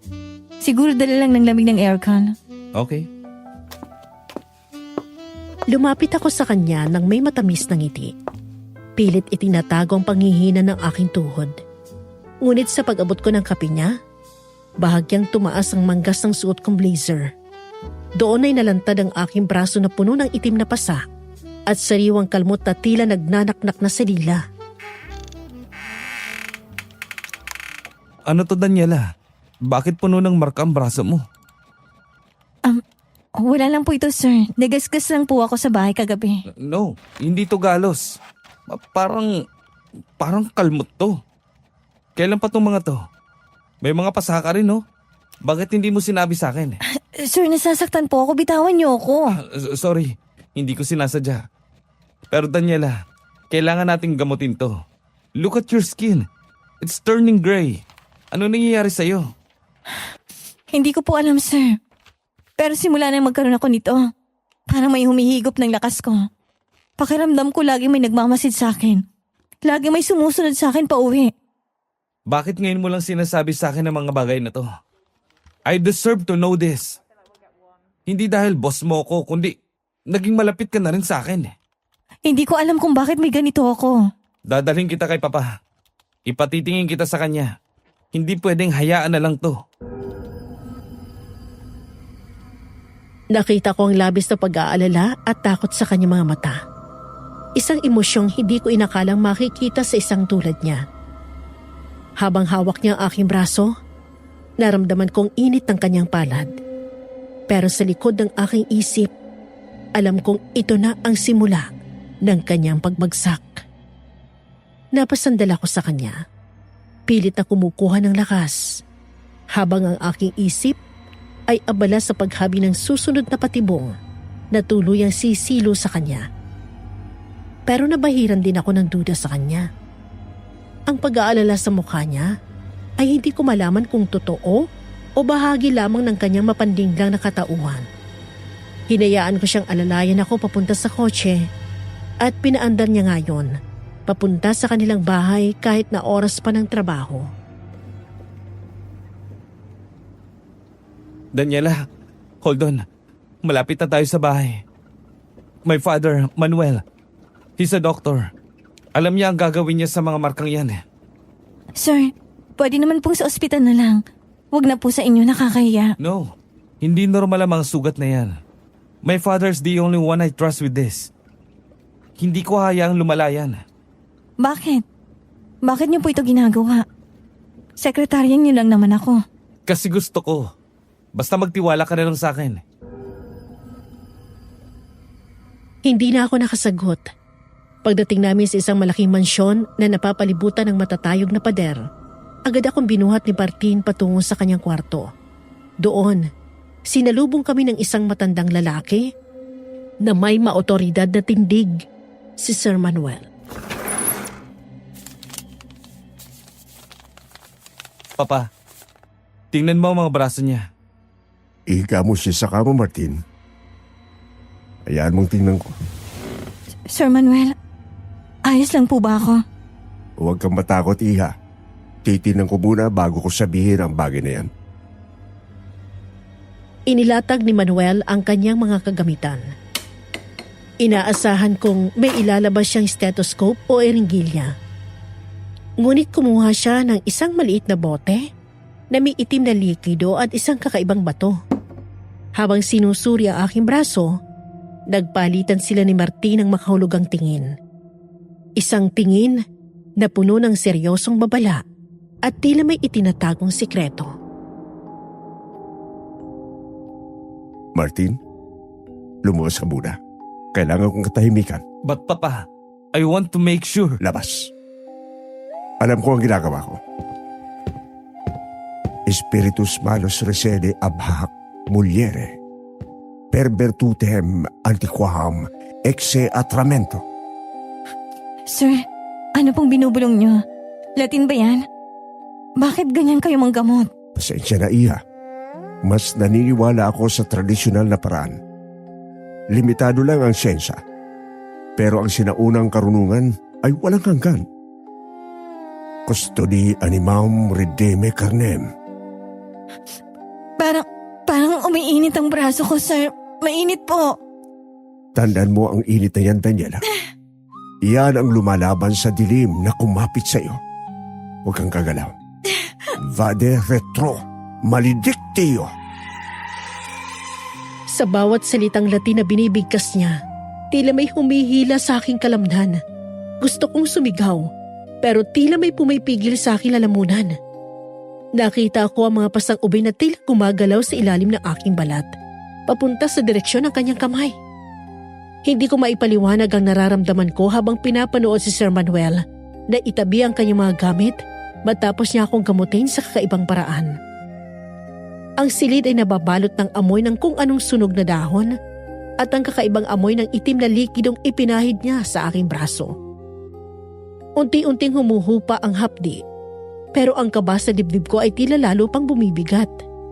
Tumingin ako sa matanda, naghahanap ng kasagutan na alam kong hindi basta-basta maibibigay ng kahit na sinong doktor sa syudad. Daniela, Iha, maayos na ba ang pakiramdam mo? Medyo po, Sir Manuel. Pero hindi ko pa rin maintindihan ang lahat. Daniela, magiging tapat ako sa'yo. Maniniwala ka ba kung sasabihin kong isa akong albularyo at hindi totoong doktor? Sir Manuel naman, nagpapatawa po ba kayo? Sa yaman yung yan, albularyo. Wala pong albularyong mayaman at nakatira sa ganitong mansyon. Doon ka nagkakamali, Iha. Ang yaman ay hindi basiyahan ang tungkulin sa mundong ito. Pinili kong mamuhay ng ganito para maprotektahan ang pamilya ko at ang mga tulad mo. Anong ibig niyong sabihin na protektahan ako? Ano ba talaga nangyari sa akin? Saan ko po nakuha ang mga to? Minarkahan ka, Daniela. Ang mga kalmot at pasangyan sa braso mo ay marka ng isang masamang aswang. Pinili ka na niya para maging susunod na biktima. Po, marga ng aswang? Ibig niyong sabihin ako nang susunod? Oo. At hanggat hindi natatanggal ang sumpang yan, susunod at susundan ka niya hanggang sa makuha niya ang gusto niya. Pero bakit ako? At kung albularyo pala kayo, bakit hinayaan yung mangyari to? Bakit kayo pinupuntirya ng mga aswang kung may kakayahan kayong lumaban? Bakit wala kayong magawa laban sa kanila? Natahimik ang matanda sa tanong ko. Nakita ko ang pagdaan ng matinding lungkot at ang pagsisisi sa kanyang mga mata. Umiwas siya ng tingin at tila biglang tumanda ng lalo ang kanyang anyo. Hindi siya nakasagot kaagad na para bang may malalim na sugot akong nagalaw sa loob niya. Sa gitna ng katahimikan, bumukas ang pinto at pumasok si Martin na bakas ang pag-aalala sa mukha. Papa, Daniela, kumusta na? Ayos ka na ba, Daniela? Martin, anong nangyayari dito? Huwag ka mag-alala. Ligtas ka na rito. Papa, tapos na ba? Tapos ko na siyang abutin. Ipinaliwanag ko rin sa kanya ang nangyari. Maiwan ko na kayong dalawa rito. Daniela, makinig ka sa akin. Hindi mo na alam ang pinapasok mo rito. Mas mabuti pang bukas na bukas din. Mag-file ka na ng resignation. Resign? Bakit? Sir Martin, dahil lang ba sa sugat na to? O dahil may mga bagay kayong ayaw niyong malaman ko? Hindi sa ganun. Delikado nang manatili ka rito sa Maynila. Lalo na sa paligid namin. Umuwi ka na sa probinsya niyo. Doon, malayo ka sa panganib. Mapapadala ko ng sapat na pera para sa pamilya mo. Sapat na para hindi ka na magtrabaho habang buhay. Pera? Akala niyo ba perang habol ko kaya ako nandito? Hindi niyo ako mababayaran para talikuran ng responsibilidad ko. Daniela, please. Ginagawa ko to para protektahan ka. Nawala na si Mang Romeo at hindi ko kayang isugal pati ang buhay mo. Kapag manatili ka rito, hindi lang ang buhay mo ang nakataya. May mga pwersang hindi mo naiintindihan. At kahit ako ay mahihirapang iligtas ka kapag nandun na tayo sa dulo. Bakit parang takot na takot kayo? Kung totoong albularyo ang tatay mo at kung mayaman kayo, bakit kailangang itaboy niyo ko? Ano ba talagang kinatatakutan niyo, Sir Martin? Ang aswang? O ang katotohanan? May mga katotohanang mas mabuti ng manatiling nakabaon. Huwag mo nang hintayin na lamunin ka rin ng dilim na bumabalot sa pamilyang to. Hindi mo ko maintindihan dahil wala ka naman sa posisyon ko. Hindi ako uuwi, Martin. Hindi ako aalis ng Maynila nang walang dalang katotohanan. Dumating ako rito nang may hinahanap. At hindi ako titigil hanggat hindi ko yung nakikita. Kahit pang kapalit nun ay ang sarili kong buhay. Matigas talaga ang ulo mo. Sana lang ay hindi mo pagsisihan ang desisyong to kapag nakita mo na ang hinahanap mo. Hindi ko ugaling magsisi, Sir Martin. Ugali ko ang maningil. Tumayo ako ng tuwid kahit ramdam ko pa rin ang panghihina ng aking katawan. Lumabas ako ng silid nang hindi siya nililingon. Ramdam ko ang kanyang mga matang nakasunod sa akin hanggang sa makalabas ako. Mabilis na lumipas ang mga araw sa kabila ng mga babala ni Sir Manuel at ang tensyong namamagitan sa amin ni Martin, pinili kong manatili. Kailangan kong malaman kung nasaan ang ate ko. Kung ang mundong yon ay puno ng mga aswang at lihim, hindi ako aalis hanggat hindi ko nahahanap ang hustisya. Pero ang gabing ito ay tila may dalang ibang klaseng bigat. Lampas 8:00 na kami natapos sa opisina at ang katahimikan sa paligid ay nakakabingi. Daniela, mauna ka na. Kumuha ka na lang ng taxi. Bakit? Akala ko pa ihahatid niyo ako. Gabi na, sir. Sabi niyo delikado. May kailangan lang akong puntahan. Importante. Sa sementeryo ang tuloy ko. Huwag mo na akong tanungin kung bakit. Basta umuwi ka na kaagad at mag-ingat. Sementeryo? Ganitong oras? Sir Martin, anong gagawin niyo doon? Personal na bagay, Daniela. Sige na. Mauna na ako. Mag-text ka sa akin kapag nakauwi ka na. Pinanood ko siyang sumakay sa sasakyan niya. Ang bilis ng tibok ng puso ko. Mabilis akong pumara ng taxi na dumaan sa harap ko. Hindi ko alam kung anong gagawin niya sa sementeryo gayon 10 oras na ng gabi. Kaya agad akong pumara ng taxi para pasundan ang sasakyan niya. Nainis pa ang driver dahil binigyan ko pa raw siya ng obligasyon. Alam ko naman daw marami sasakyan. Kaya sinabi ko na lang na sa pinakamalapit na sementeryo niya na lang ako dalhin. Pagdating sa sementeryo, binayaran ko agad ang driver at bumaba. Ang dilim ng paligid.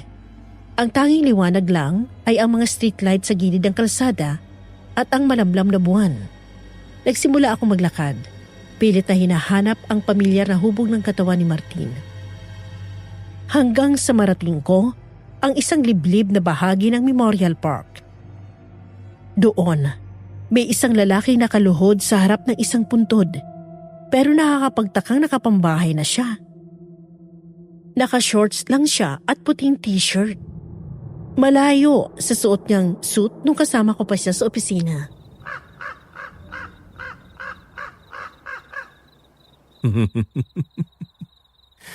Kumusta ka rito, Denise? Malamig ba sa ilalim? Denise? Ang ate ko? Alam mo, hanggang ngayon, naaalala ko pa rin yung mukha mo nung huling gabi nating magkasama. Yung takot sa mga mata mo. Yung pagmamakaawa mo. Mahal na mahal kita, Denise. Alam mo yan, di ba? Kaya nga, hindi ko hinayaang makuha ka ng iba. Pero kailangan mong mawala sa mundo. Hindi pwedeng mabuhay ang isang tulad mo na nakakaalam sa sekreto namin. Ngayon, ang kapatid mo naman ang nandito. Si Daniela. Ang ganda niya, Denise. Kamukhang kamukha mo. Sayang naman kung matatapos din siya sa paraang tinapos kita. Pero alam mo naman ang batas. Walang dapat maiwang saksi. Gusto kong sumigaw ng mga oras na yun, Miss Amy. Gusto kong sumugod at saksakin siya ng kung anong hawak ko. Galit na galit ako. Ang buong katawan ko'y nanginginig sa puot habang pinapanood ko siyang haplusin ang puntod ni ate na parang isang baliw. Alam mo, Denise, gabi-gabi kitang napapanaginipan. Suot mo pa rin yung puting damit na bigay ko sa'yo, na punong-puno ng dugo. Ang ganda mo pa rin doon, kahit napatay ka na. Hindi mo kasi ako sinunod eh. Sabi ko sa'yo, akin ka lang. Sa akin lang dapat ang bawat tibok ng puso mo, bawat hininga mo. Pero gusto mong tumakas. Gusto mo akong isumbong? Walang nakakatakas sa akin, mahal ko. Kahit sa ilalim ng lupa, pagmamayari pa rin kita. Sariwa pa sa akin ang amoy ng dugo mo. Napakatamis. Minsan, bumabalik ako rito para lang maramdaman ulit yung init na yon. At ngayon, si Daniela. Ang kapatid mo na kasing tamis mo rin siguro. Para siyang ikaw. Pero mas matapang at mas mapangahas. Huwag kang mag-alala, Denise. Hindi ko siya sasaktan agad. Gusto ko muna siyang paglaruan, gaya ng ginawa ko sa'yo. Gusto kong makita yung pag-asa sa mga mata niya, bago ko unti-unting pawiin yun. I'll make her fall in love with a version of me she thinks is good. Pinanood ko ang paglayo ni Martin hanggang sa tuluyan siyang lamunin ng dilim sa labas ng sementeryo. Nung mawala na siya sa paningin ko, agad ako lumapit sa punto ni Ate Denise At doon, bumuhos ang lahat ng sakit na ang tagal ko nang kinikimkim. Ate, patawarin mo ko. Ngayon ko lang nalaman ng lahat. Hindi ko alam na dito ka lang pala niya itatapon. Ang ngayop na Marty na yun. Pagbabayarin ko siya, ate. Hindi ako titigil hanggat hindi niya nararanas ng hirap na dinanas mo sa kamay niya. Akala ko ba mahal ka niya? Bakit nagawa niya sa'yo to? Bakit kailangan pati ang baby mo mawala rin? Papatayin ko siya, ate. Pangako ko sa'yo yan. Hindi ko siya mapapatawad. Sino yan? Martin? Alam kong hindi ka pa nakakalayo. Lumabas ka dyan! Huwag mo akong takutin sa dilim! Harapin mo ako! Ano yung kaluskos na yan? Parang hindi tao. Biglang nagbago ang ihip ng hangin.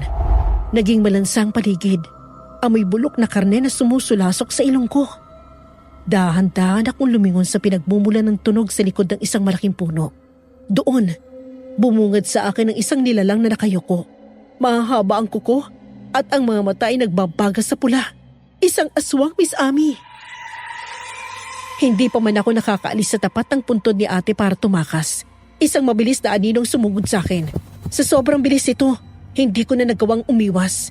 Tumalasik ako sa lupa at bago pa ako makabangon, naramdaman ko ng bigat ng isang nilalang na dumadagan sa akin. Ang mga mata niya'y nanilisik. Para bang galit na galit talaga ito sa akin. Ang amoy niya ay parang nabubulok na karne na hinaluan ng malansang dugo. Ang balikat ko! Hayop ka! Bitawan mo ako! Tulong! May tao ba rito? Tulong! Wag! Wag mo akong kakainin, please! Ate Denise, tulungan mo ako! Hindi! Layas! Layas! Ramdam ko ang matatalas na kuko na bumaon sa aking balikat. Ang hapdi ay halos magpadilim ng paningin ko. Pilit kong itinutulak ang kanyang mukha palayo sa liig ko. Pero mas malakas siya. Nararamdaman ko ang mainit niyang hininga na amoy kamatayan. Nang bumuka ang kanyang bibig para tuluyan na akong kagatin sa lalamunan, napapikit na lang ako. Yun na sigurong katapusan ko. Mamamatay akong hindi man lang nakakapagiganti para kay ate. Pero bago pa man bumaon ang kanyang mga ngipin, isang malakas na putok ang bumasag sa katahimikan ng gabi. Lumayo ka sa kanya!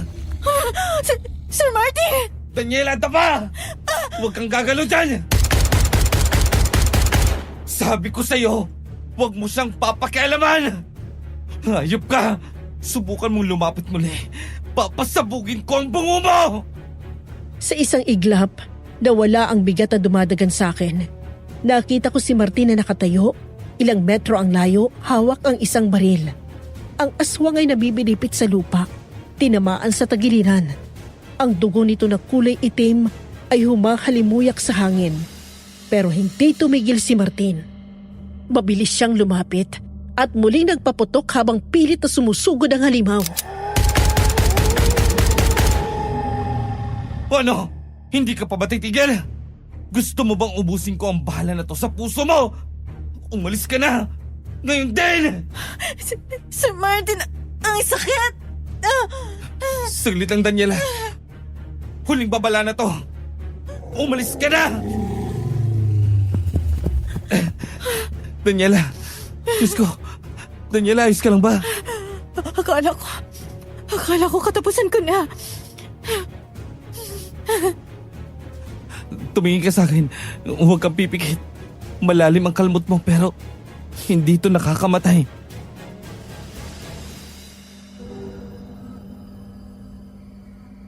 Mabilis na hinubad ni Martin ang kanyang mamahaling coat at pinunit ang kanyang polo para itali sa sugat ko. Bagay na lalo kong ipinagtaka dahil nang nakita ko siya ay nakapambahay na siya. Pansamantalang nawala ang galit ko sa sakit na nararamdaman. Ramdam kong panginginig ng mga kamay niya. Isang bagay na hindi ko inaasahan mula sa isang bilyonaryong katulad niya. Ang kanyang mga mata ay puno ng pagsisisi at takot. Hindi takot para sa sarili niya, kundi takot para sa akin. Habang nililinis niya ang sugat ko, napatingin ako sa paligid. Wala nang aswang. Tanging ang bakas na lang ng itim na dugo sa damuhan ang patunay na naroon ito kanina. Binuhat ako ni Martin ng marahan na tila ba gawa ako sa mamahaling kristal na pwedeng mabasag anumang oras. Kahit na hirap ako, isinandal kong ulo ko sa kanyang dibdib hanggang sa tuluyan na akong nawala ng ulirat. Dahan-dahan kong idinilat ang mga mata ko. Ang huling naaalala ko ay ang matatalas na kuko at ang pulang mga mata ng halimaw sa sementeryo bago nagdilim ang lahat. Akala ko katapusan ko na. Pero ang bumungad sa akin ay ang pamilyar na amoy ng gamot at ang malambot na unan. Bahagya akong dumaing nang maramdaman kong hapdi sa aking braso at binti. Ngunit hindi lang ang sakit ang nagpagising sa akin, kundi ang pamilyar na mga boses na nag-uusap sa paanan ng aking higaan.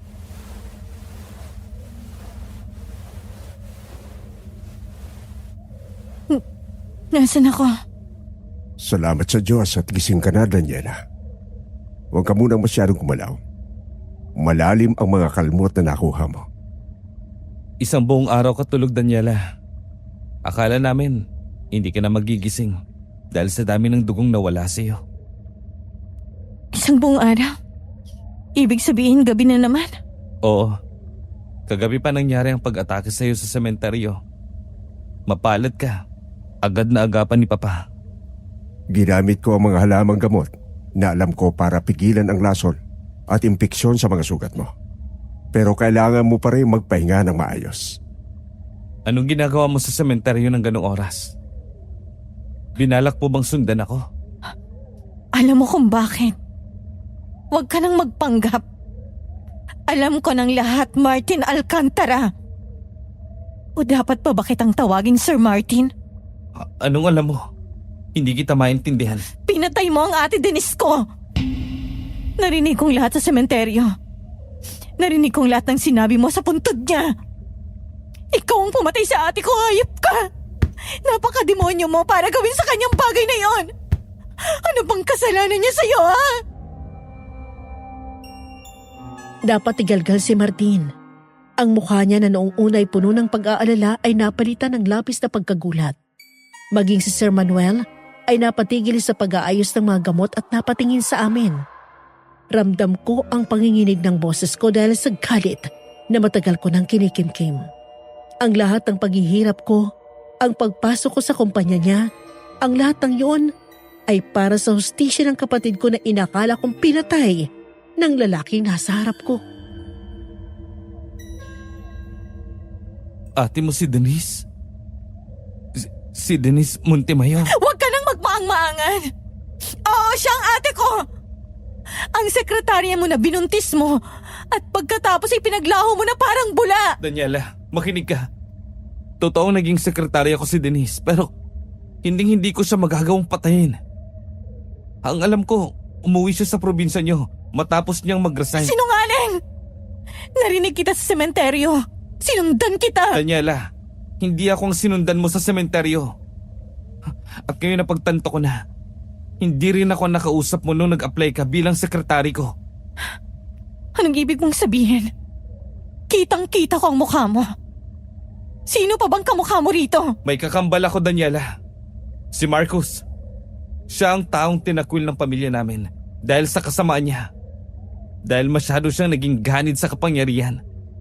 Pinili niyang maging masama kaysa mabuti. Siya ang nakita mo sa sementeryo. Siya rin ang nag-hire sa'yo. Kambal? Napaka-cliche naman ang rason mo, Martin. Sa tingin mo ba, maniniwala ako sa ganyang palusot? Hindi ako nagpapalusot. Ako'y magpapahinga muna sa kwarto ko. Hahayaan ko muna kayo makapag-usap ng maayos. Heto, tingnan mo. Kami to ni Marcos nung mga bata pa kami. Pero, bakit parehong-pareho kayo? Dahil kambal nga kami. Pero magkaiba ang kaluluwa namin. Si Marcos ang gumagawa ng lahat ng kasamaan sa ate mo. Hindi. Hindi maaari. Ang sabi ni ate, ang boss niyang nakabuntis sa kanya. Ibig sabihin na buntis mo siya. Parehas kayong nilinlang ng kakambal ko gamit ang katauhan ko. Si Marcos ang gumawa niyan, Daniela. Nung nalaman kong buntis si Denise at nalaman kong si Marcos ang may gawa, kinausap ko siya. Binigyan ko siya ng pera para makapagsimula ulit sa probinsya niyo. Pera? Akala ko ba ayaw mo siyang panagutan? Pinalis ko siya para ilayo kay Marcos. Hindi ko na inaming hindi talaga ako ang gumawa nun. Basta makalayo na lang siya. Pero hindi ko alam na nagawa pa rin pala ni Marcos ang bagay na yon. Kaya ko siya pinauwi dahil alam kong walang patutunguhan ang buhay niya kung pananagutan siya ng kapatid ko. Sasaktan lang siya ni Marcos. At nangyari nga ang bagay na kinakatakot ko. Hindi. Hindi siya nakauwi sa amin, Martin. Pinatay siya. Pinatay siya ng kambal mo. Buong akala ko ikaw may gawa. Kaya ako pumunta rito para pagbayarin ka. Tapos malalaman ko tong mga to. Siya yung nakalibing dun sa buntod. Kinausap siya ni Marcos ng kambal mong demonyo. Para akong binuhusan ng malamig na tubig sa narinig ko. Ang litratong hawak ko ay patunay na dalawa silang magkamukhang magkamukha. Pero ang isa ay halimaw na nagbalat kayong tao. Tiningnan ko si Martin. Ang mga mata niya ay puno ng paghihinagpis habang pilit na ipinapaliwanag ang kasalanang hindi naman siya ang gumawa. Ngunit sa kabila ng lahat, hindi ko maalis ang kilabot. At aaminin ko na rin ang lahat. Na paulit-ulit nang nagpapakita si Marcos habang kasama mo ko. Dahil siya ang aswang na nanggugulo sa atin. Siya ang umatake sa iyo kagabi. Ibig mong sabihin, ang aswang na sumugod sa akin sa archive room at yung pumatay kay Mang Romeo, si Marcos yun? Oo, Daniela. Ginamit niya ang pangalan ko, ang mukha ko. Ganyan siya katuso. Nung nalaman ko, pinalayo ko si Denise dahil alam kong hindi siya titigilan ni Marcos hanggat hindi siya napapatay. Pero bakit? Bakit hindi niyo siya matuluyang patayin para mawala na siya sa landas niyo? Kung alam niyong pumapatay siya ng tao, bakit hinahayaan niyong gumala ang isang halimaw na katulad niya? Dahil pamilya namin sa Daniela. Si Papa, hindi niya kayang saktan ng sarili niyang anak. At ako, kahit anong galit ko, kapatid ko pa rin siya. Pamilya? Martin, pinatay niyang kapatid ko! Ibig sabihin ba nito aswang din kayo? Ibig sabihin ba nito aswang ka rin? Oo. Yan ang katotohanan ng hindi ko maikakaila. Lahat kami sa pamilyang Alcantara ay may dugong aswang. Diyos ko, aswang din kayo. Kaya pala ibang pakiramdam ko sa bahay na to. Pero Daniela, makinig ka na muna. Matagal na kaming tumalikod sa lahi namin. Hindi kami kumakain ng tao. Namumuhay kami ng normal dito sa Maynila. Normal? Paano magiging normal ang isang halimaw? Ang aswang ay aswang, Martin. Pinagtakpan niyo ang krimen ni Marcos dahil kalain niyo siya. Hindi sa ganon. Sinubukan namin siyang pigilan. Pero mas pinili niyang sundin ang gutom niya. Siya lang nanatiling tapat sa sumpa ng lahi namin. Natatakot ako. Lahat ng sinabi ni nanay. Tama siya. Mali ang pinasok ko. Akala ko makakakuha ako ng katarungan. Pero napunta ako sa gitna ng mga halimaw. Hindi kita sasaktan, Daniela. Ipinapangako ko sa'yo. Kahit anong mangyari, poprotektahan kita laban kay Marcos. Paano ako maniniwala sa iyo? Paano ako magtitiwala sa katulad mo kung nawala ang kapatid ko nang dahil sa inyo? Hindi ko na mapigilan ang paghagulhol. Ang galit na baon ko mula sa probinsya ay nahaluan ng matinding takot na noon ko lang naramdaman. Tumingin ako sa pinto. Gustong gusto kong tumakbo. Pero alam kong kahit saan ako magpunta, abot kamay nila ako.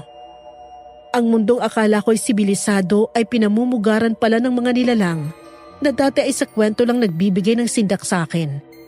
Halos mawalan ako ng malay sa bilis ng mga pangyayari. Ang bawat salita ni Martin ay tila mga saksak sa puso ko. Pero hindi pa ako nakakabawi sa pagkabigla ng isang nakakangilong sigaw ang umalingaw-ngaw mula sa itaas.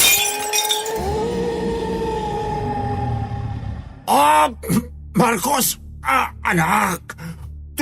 Tumigil ka na! Papa! Anong nangyayari? Nandyan ba siya? Sa likod lang kita, Daniela. Pagdating namin sa tapat ng kwarto ni Sir Manuel, sinipa ni Martin ang pinto. Mula sa loob, lumitaw ang isang figura na kahit sa pinakamadilim kong panaginip ay hindi ko gustong makita. Kamukhang kamukha siya ni Martin, pero ang mga mata niya ay kulay pula at ang kanyang mga kuko ay mahahaba at matatalas. Si Marcos, at sakal-sakal niya ang sarili niyang ama na si Sir Manuel. Bakit, Martin? Bakit mo ako pinipigilan? Natatakot ka bang malaman ng bago mong kalaro kung gaano tayo kadumi? Marcos, sapat na to. Pinatay mo na si Denise. Huwag mo nang idamay si Daniela. Pinatay! Pinatay ko siya dahil kahit sa huling sandali, pangalan mo pa rin ang tinatawag niya. Akala ko ba matalino ang magkapatid na to? Bakit ang bilis yung maloko? Ikaw! Ikaw ang pumatay sa ate ko! Hayop ka! Hayop! Daniela, ito ang naturalesa namin. Pero itong si Martin, nagpapanggap na santo, nagpapanggap na tao. Bakit lagi na lang siya? Simula bata kami, Papa. Si Martin na lang ang paborito niyo. Marcos, anak ko! Itigil mo na ito! Huwag niyo akong tawaging anak. Kapag si Martin ang nagkamali, iintindihin. Kapag si Martin ang lumalayo sa babae para matigil ang lahi, purong papuri ang nakukuha niya. Pero kapag ako ang nagugutom, kapag ako ang sumusunod sa dugong nananalaytay sa atin, ako ang masama! Marcos, hindi sa ganon. Gusto lang namin ng kapayapaan. Kapayapaan o kasinungalingan? Alam mo ba, Daniela, nung kasama ko ang ate mo, hindi man lang niya napansin na hindi ako si Martin. Ang bilis niyang malinlang. Ang suot ko, ang pananalita ko, ang bawat galaw ko. Ginaya ko ang pinakapaboritong anak para lang makatikim ng pagmamahal na sa kanya lang ibinibigay. Ginamit mo siya! Ginamit mo mukha ni Martin para saktan ang ate ko! At nag-enjoy siya, Daniela. Hanggang sa naramdaman niya ang kuko ko. Hanggang sa nalaman niyang hindi pala pag-ibig ang nahanap niya, kundi kamatayan! Gusto kong sumugod. Gusto kong saksakin si Marcos ng kahit anong mahahawakan ko. Pero bago pa ako makagalaw, mabilis siyang lumapit kay Martin at hinawakan ito sa leeg. Ang lakas niya ay hindi pang tao. Nakita kong paghihirap sa mukha ni Martin. Ang kanyang sariling kapatid ay handang kitlan siya ng buhay dahil sa inggit at gutom. Gusto mong matigil ang lahi natin, di ba, Martin? Kaya ayaw mong mag-asawa. Kaya lumalayo ka sa mga babae. Pwes, uunahin kita para wala nang magpapatuloy ng kabanalan mo! Marcos, wag. Pamilya tayo. Magkapatid tayo. Kambal tayo. Pamilya? Wala akong pamilya. Ang meron lang ako ay gutom. Matagal ko na kayong kinalimutan matapos niyo akong itakwil. Nanginginig ang buong pagkatao ko habang nakasandal sa malamig na pader ng kwarto ni Sir Manuel. Ang bawat salitang lumalabas sa bibig ni Marcos ay tila laso na humahalo sa hangin. Nakita kong paghihirap sa mukha ni Martin. Ang pagsisikap niyang huwag saktan ng sariling kapatid. Kahit na halos mamatay na siya sa sakal nito. Pero si Marcos, wala siyang bakas ng awa. Ang tanging makikita sa mga mata niya ay ang apoy ng inggit na matagal nang nagnanaknak sa loob niya. Akala mo ba hindi ko alam, Martin? Akala mo ba hindi ko nararamdaman ang tingin sa atin ni Papa? Tuwing titingin siya sa akin, parang nakakakita siya ng dumi.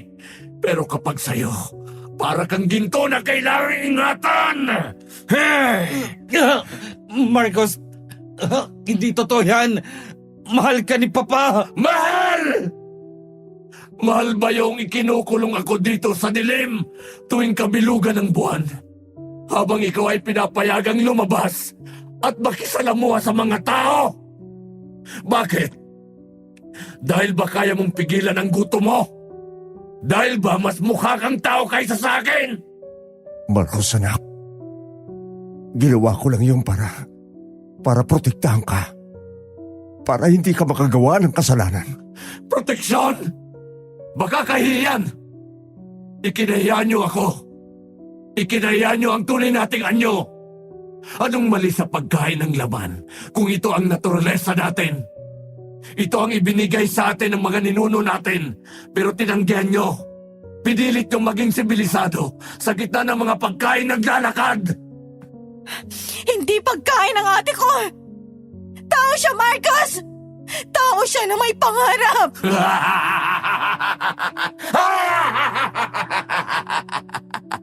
At ang pangarap niya ay ang lalaking nasa harap ko. Alam mo ba, Daniela? Nung nagpanggap akong si Martin, gabi-gabi niya ang sinasabi kung gaano siya kaswerte sa'yo, Martin. Na ang bait mo raw, na ang yaman mo na, pero napaka-humble mo pa rin. Habang ako, nasa loob ng katauhang yon, nandidiri sa bawat salitang naririnig ko. Bakit mo ginawa yun sa kanya? Bakit kailangang si Denise pa? Dahil gusto ko rin maranasan ang lahat ng meron ka. Ang atensyon, ang pagmamahal, ang babaeng tinitingnan ka na parang ikaw ang buong mundo niya. Pero kahit anong gawin ko, kahit anong gaya ko sa pananalita mo, sa damit mo, sa bawat kilos mo, nararamdaman ko pa rin na hindi ako ikaw. At dahil doon, kinailangan niyang mamatay. Kung hindi ko siya pwedeng makuha bilang ako, wala ring makakakuha sa kanya! Hindi ko na napigilan ang sarili ko. Ang galit na kanina pa kumukulo sa dibdib ko ay sumabog na. Nakita ko ang isang antik na balisong sa ibabaw ng side table ni Sir Manuel. Mabilis ko itong dinampot at buong lakas na isinaksak sa likod ni Marcos. Pero nanlaki ang mga mata ko nang marinig ko ang tunog. Hindi ito tunog na tumatagos na talim sa laman. Para itong tumama sa matigas na bato o bakal. Lumingon sa akin si Marcos, dahan-dahan. At ang ngisi sa labi niya mas lalong lumapad. Ang balisong ay tila nayupi lang sa tigas ng balat niya.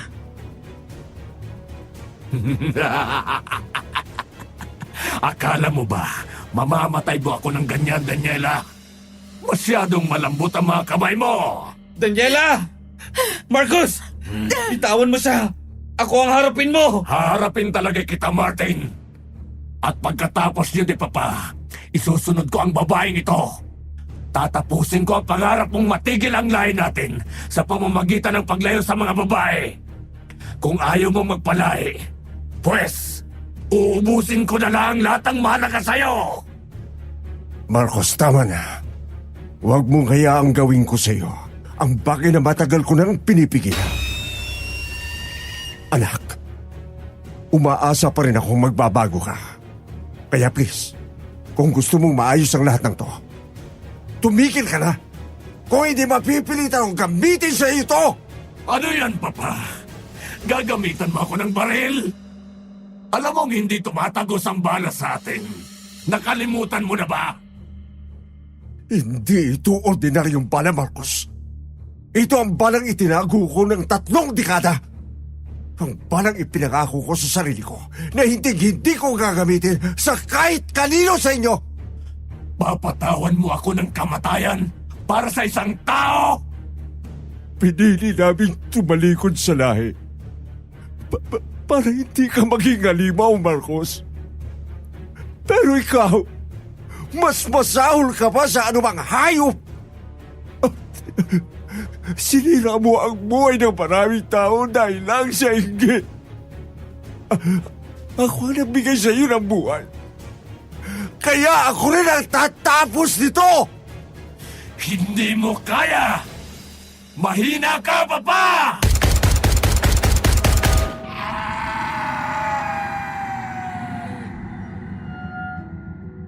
Tumigil ang mundo ko nang pumutok ang baril. Nakita kong pagbuka ng dibdib ni Marcus kung saan tumama ang pilak na bala. Ang kanyang mapupulang mata ay unti-unting nawala ng ningning. Napaluhod siya. Humahawak sa butas sa kanyang dibdib na tila sinusubukang pigilan ang paglabas ng kanyang hiram na buhay. Bumagsak si Marcus sa sahig. Wala ng buhay. Ang katawan niya ay dahan-dahang nangulubot. Tila ang lahat ng taon na ninakaw niya ay biglang naningil. Napaluhod si Sir Manuel sa tabi ng bangkay ng kanyang anak. Humahagulhol sa sakit ng isang amang kinailangang pumatay ng sariling dugo.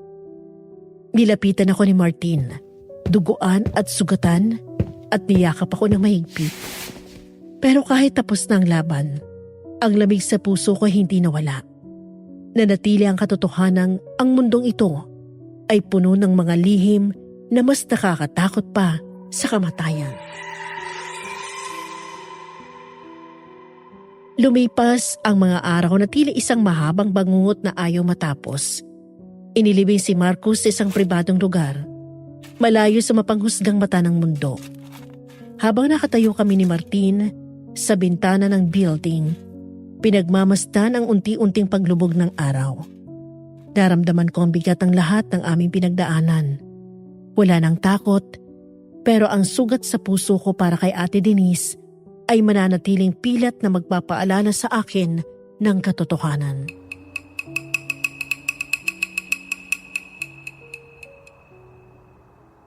Daniela, patawarin mo ang pamilya ko. Patawarin mo ko.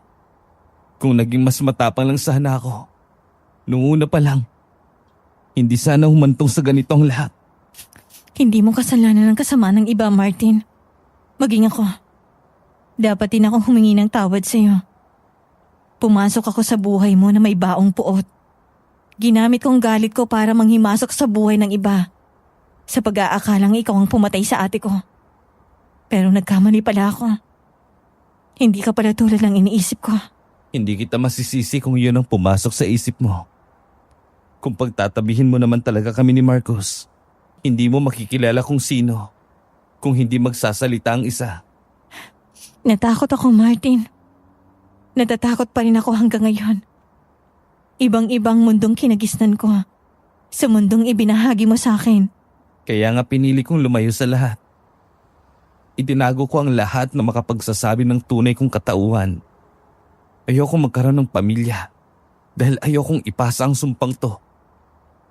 Natatakot akong makakita pa ng isa pang Marcos na lalamunin ng dilim ang pagkatao. Ibig sabihin, talagang ayaw mong magkaroon ng asawa? Dahil lang sa takot mo na baka maging halimaw ang magiging anak mo? Yan ang itinanim ko sa isip ko, buhat pa nun. Pero habang nakatitig ako sa mga mata mo ngayon, napagtanto ko na hindi pala ako dapat matakot mabuhay nang may babaeng katulad mo sa tabi ko. Anong ibig mong sabihin? Na gusto kita, Daniela. Na gusto kitang ligawan para maging asawa. Na kung magkakaroon man tayo ng anak, Daniela, hindi ko siya hayaang maligaw. Tuturuan ko siyang mamuhay ng normal. Tuturuan ko siyang mas pahalaga ng pagiging tao kaysa sa dugong aswang na dala niya. Sigurado ka ba? Hindi ba ito isa na namang panganib? Ang laki rin ng naging kasalanan ko sa iyo dahil sa pambibintang ko. Hindi na yun mahalaga sa akin.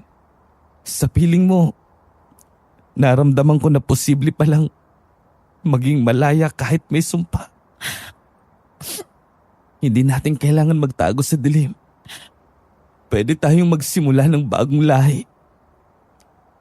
Isang lahing may konsensya at pagmamahal. Sa pagkakataong yon, naramdaman ko ang katapatan sa boses ni Martin. Ang mga mata niyang dati ay puno ng pag-iwas, ay puno na ngayon ng pag-asa.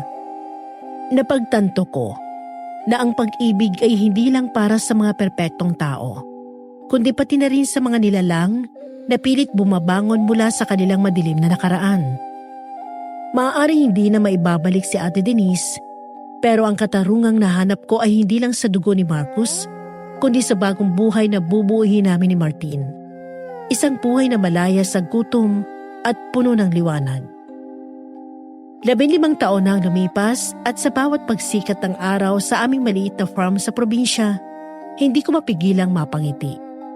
Pagkatapos ng madidilim na gabi sa Maynila, matyagang nanligaw si Martin.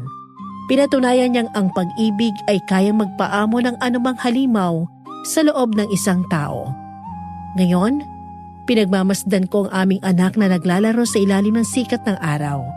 Isang batang malayo sa dilim, dahil pinalaki namin siya sa katwiran at hindi sa gutom ng aming lahi.